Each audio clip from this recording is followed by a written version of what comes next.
oinarri ditu lehiaketa honek, ze baldintza bete behar dira? Baldintzak dira, 5 pintxo entregatu behar direla, berdinak. Eta gero puntuatuko dena izango da zaporea, originaltasuna eta aurkezpena edo horrelako zen ez dakit.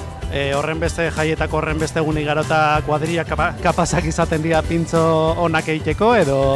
Ez dakit ikusiko dugu, baina gure kuadrillak adibidez hartugu deo zero super simple eta esan dugu, bueno, gutxienez parte hartzeko.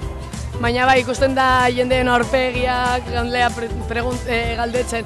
Baina zer ekarri behar da, zer ez, osea, suposatzen dut izango dela pizka bat improvisazion.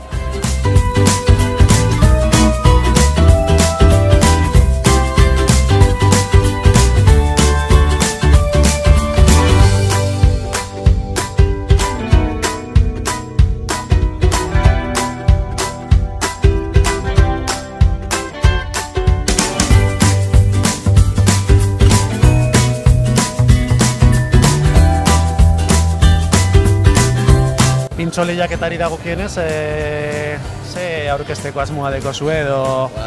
Hortuko produktuak ditugu, kalabazina, tomatea, piperrak, dena hortukoa. Eta bueno, a ber, gure pintxo vegetarianoa zozen hortzen duen. Espero duzue irabaztea edo?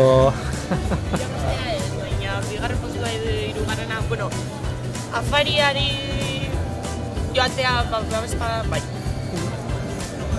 Eta zelan ikusten duzue, jai amaiera emoteko edo, zelan ikusten duzue, azken txampa, nekatuta zaudete?